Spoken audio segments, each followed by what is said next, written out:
प्रिय देशवासियों, नमस्कार। हम सभी ने बीते दिनों में देश का सामर्थ्य और उसका संयम दोनों देखा है। मैं सबसे पहले भारत की पराक्रमी सेनाओं को, सशस्त्र बलों को, हमारी खुफिया एजेंसियों को, हमारे वैज्ञानिकों को, हर भारतवासी की तरफ से सैल्यूट करता हूं। हमारे वीर सैनिकों ने ऑपरेशन सिंदूर के लक्ष्यों की प्राप्ति के लिए असीम शौर्य का प्रदर्शन किया। मैं उनकी वीरता को, उनके साहस को, उनके पराक्रम को आज समर्पित करता हूं।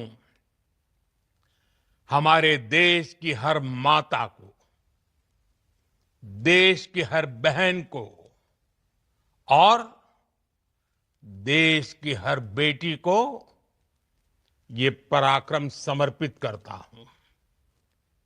साथियों, 22 अप्रैल को पहलगाम में आतंकवादियों ने जो बर्बरता दिखाई थी, उसने देश और दुनिया को झकझोर दिया था।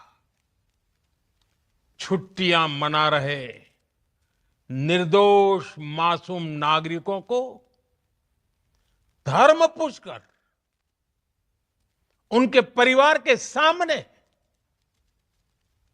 उनके बच्चों के सामने बेरहमी से मार डालना, यह आतंक का बहुत विभत्स चेहरा था, क्रूरता थी। ये देश के सद्भाव को तोड़ने की घिनौनी कोशिश भी थी। मेरे लिए व्यक्तिगत रूप से ये पीड़ा बहुत बड़ी थी। इस आतंकी हमले के बाद सारा राष्ट्र, हर नागरिक, हर समाज, हर वर्ग, हर राजनीतिक दल एक स्वर में आतंक के खिलाफ कड़ी कार्रवाई के लिए उठ खड़ा हुआ। हमने आतंकवादियों को मिट्टी में मिलाने के लिए भारत की सेनाओं को पूरी छूट दे दी और आज हर आतंकी, आतंक का हर संगठन जान चुका है कि हमारी बहनों बेटियों के माथे से सिंदूर हटाने का अंजाम क्या होता है। साथियों, ऑपरेशन सिंदूर ये सिर्फ नाम नहीं है, ये देश के कोटि कोटि लोगों की भावनाओं का प्रतिबिंब है। ऑपरेशन सिंदूर न्याय की अखंड प्रतिज्ञा है।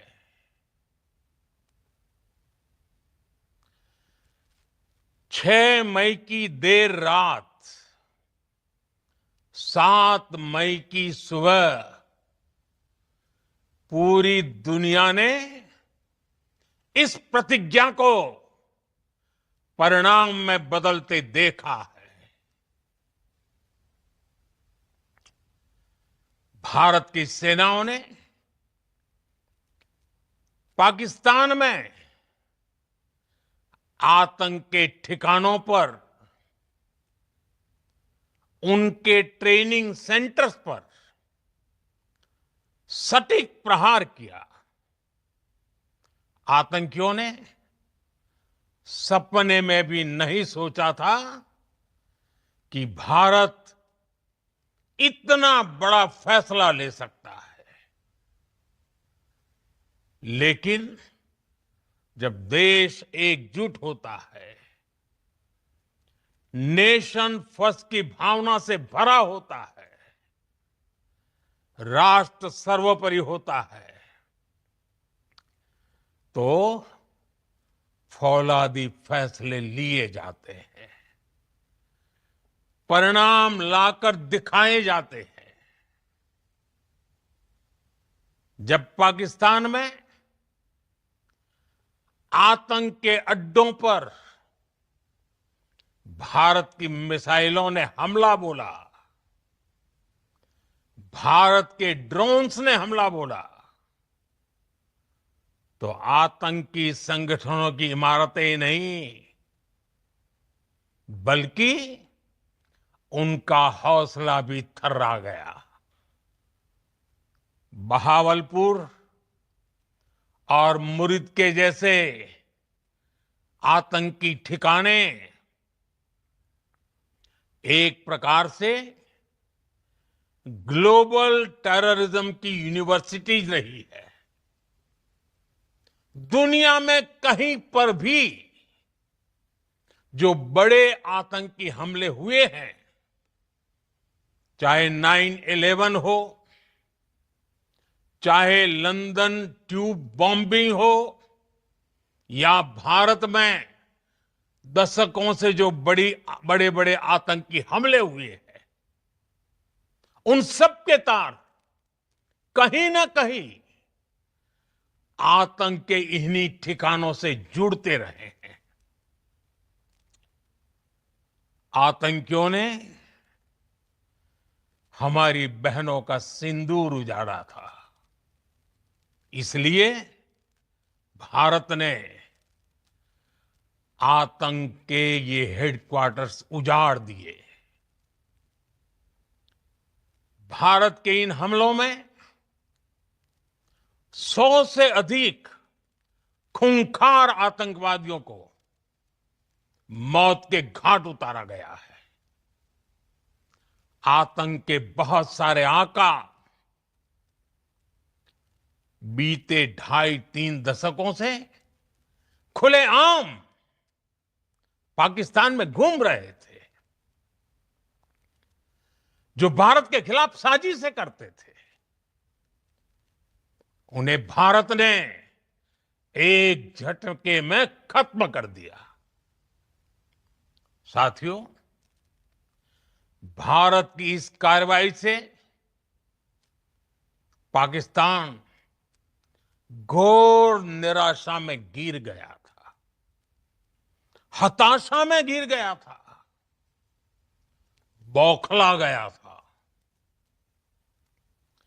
और इसी बौखलाहट में उसने एक और दुस्साहस किया। आतंक पर भारत की कार्रवाई का साथ देने के बजाय पाकिस्तान ने भारत पर ही हमला करना शुरू कर दिया। पाकिस्तान ने हमारे स्कूलों, कॉलेजों को, गुरुद्वारों को, मंदिरों को, सामान्य नागरिकों के घरों को निशाना बनाया। पाकिस्तान ने हमारे सैन्य ठिकानों को निशाना बनाया। लेकिन इसमें भी पाकिस्तान खुद बेनकाब हो गया। दुनिया ने देखा कि कैसे पाकिस्तान के ड्रोन्स, पाकिस्तान की मिसाइलें भारत के सामने तिनके की तरह बिखर गई। भारत के सशक्त एयर डिफेंस सिस्टम ने उन्हें आसमान में ही नष्ट कर दिया। पाकिस्तान की तैयारी सीमा पर वार की थी, लेकिन भारत ने पाकिस्तान के सीने पर वार कर दिया। भारत के ड्रोन्स, भारत की मिसाइलों ने सटीकता के साथ हमला किया। पाकिस्तानी वायुसेना के उन एयरबेस को नुकसान पहुंचाया, जिस पर पाकिस्तान को बहुत घमंड था। भारत ने पहले 3 दिनों में ही पाकिस्तान को इतना तबाह कर दिया जिसका उसे अंदाजा भी नहीं था। इसलिए भारत की आक्रामक कार्रवाई के बाद पाकिस्तान बचने के रास्ते खोजने लगा। पाकिस्तान दुनिया भर में तनाव कम करने के लिए गुहार लगा रहा था और बुरी तरह पीटने के बाद इसी मजबूरी में 10 मई की दोपहर को पाकिस्तानी सेना ने हमारे डीजीएमओ को संपर्क किया। तब तक हम आतंकवाद के इंफ्रास्ट्रक्चर को बड़े पैमाने पर तबाह कर चुके थे। आतंकियों को मौत के घाट उतार दिया गया था। पाकिस्तान के सीने में बसाए गए आतंक के अड्डों को हमने खंडहर बना दिया था। इसलिए जब पाकिस्तान की तरफ से गुहार लगाई गई, पाकिस्तान की तरफ से जब ये कहा गया कि उसकी ओर से आगे कोई आतंकी गतिविधि और सैन्य दुस्साहस नहीं दिखाया जाएगा, तो भारत ने भी उस पर विचार किया। और मैं फिर दोहरा रहा हूं, हमने पाकिस्तान के आतंकी और सैन्य ठिकानों पर अपनी जवाबी कार्रवाई को अभी सिर्फ स्थगित किया है। आने वाले दिनों में हम पाकिस्तान के हर कदम को इस कसौटी पर मापेंगे कि वो क्या रवैया अपनाता है। साथियों, भारत की तीनों सेनाएं, हमारी एयरफोर्स, हमारी आर्मी और हमारी नेवी, हमारी border security force BSF, Bharat के अर्धसैनिक बल लगातार अलर्ट पर है। सर्जिकल स्ट्राइक और एयर स्ट्राइक के बाद अब ऑपरेशन सिंदूर आतंक के खिलाफ भारत की नीति है। ऑपरेशन सिंदूर ने आतंक के खिलाफ लड़ाई में एक नई लकीर खींच दी है, एक नया पैमाना, न्यू नॉर्मल तय कर दिया है।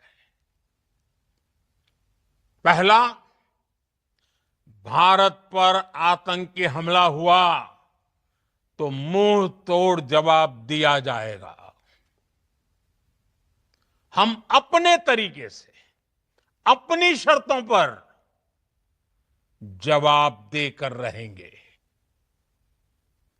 हर उस जगह जाकर कठोर कार्रवाई करेंगे जहां से आतंक की जड़ें निकलती हैं। दूसरा, कोई भी न्यूक्लियर ब्लैकमेल भारत नहीं सहेगा। न्यूक्लियर ब्लैकमेल की आड़ में पनप रहे आतंकी ठिकानों पर भारत सटीक और निर्णायक प्रहार करेगा। तीसरा, हम आतंक की सरपरस्त सरकार और आतंक के आकाओं को अलग अलग नहीं देखेंगे।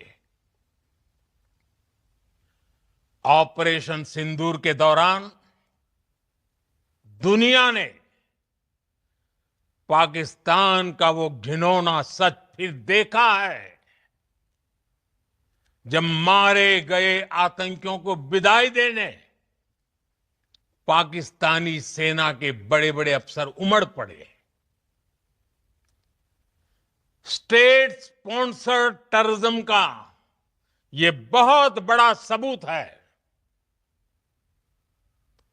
हम भारत और अपने नागरिकों को किसी भी खतरे से बचाने के लिए लगातार निर्णायक कदम उठाते रहेंगे।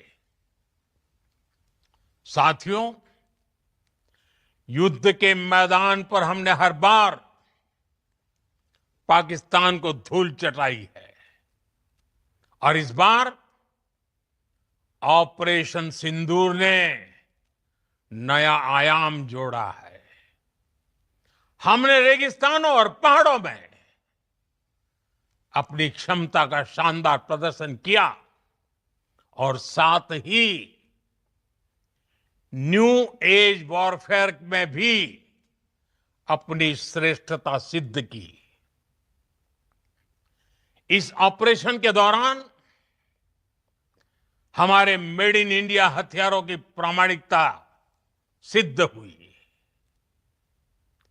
आज दुनिया देख रही है 21वीं सदी के वॉरफेयर में made in India defence equipments, इसका समय आ चुका है। साथियों, हर प्रकार के आतंकवाद के खिलाफ हम सभी का एकजुट रहना हमारी एकता, हमारी सबसे बड़ी शक्ति है। निश्चित तौर पर ये युग युद्ध का नहीं है, लेकिन ये युग आतंकवाद का भी नहीं है। टेररिज्म के खिलाफ जीरो टॉलरेंस, ये एक बेहतर दुनिया की गारंटी है। साथियों, पाकिस्तानी फौज, पाकिस्तान की सरकार जिस तरह आतंकवाद को खाद पानी दे रहे हैं, वो एक दिन पाकिस्तान को ही समाप्त कर देगा। पाकिस्तान को अगर बचना है तो उसे अपने टेरर इंफ्रास्ट्रक्चर का सफाया करना ही होगा। इसके अलावा शांति का कोई रास्ता नहीं है। भारत का मत एकदम स्पष्ट है। टेरर और टॉक एक साथ नहीं हो सकते। टेरर और ट्रेड एक साथ नहीं चल सकते और पानी और खून भी एक साथ नहीं बह सकता। मैं आज विश्व समुदाय को भी कहूंगा, हमारी घोषित नीति रही है अगर पाकिस्तान से बात होगी तो टेररिज्म पर ही होगी। अगर पाकिस्तान से बात होगी तो पाक ऑक्युपाइड कश्मीर पीओके उस पर ही होगी। प्रिय देशवासियों, आज बुद्ध पूर्णिमा है। भगवान बुद्ध ने हमें शांति का रास्ता दिखाया है। शांति का मार्ग भी शक्ति से होकर जाता है। मानवता शांति और समृद्धि की तरफ बढ़े, हर भारतीय शांति से जी सके, विकसित भारत के सपने को पूरा कर सके, इसके लिए भारत का शक्तिशाली होना बहुत जरूरी है। और आवश्यकता पड़ने पर इस शक्ति का इस्तेमाल भी जरूरी है। और पिछले कुछ दिनों में भारत ने यही किया है। मैं एक बार फिर भारत की सेना और सशस्त्र बलों को सैल्यूट करता हूं। हम भारतवासी के हौसले, हर भारतवासी का एकजुटता का शपथ, संकल्प, मैं उसे नमन करता हूं। बहुत बहुत धन्यवाद। भारत माता की जय। भारत माता की जय। भारत माता की जय।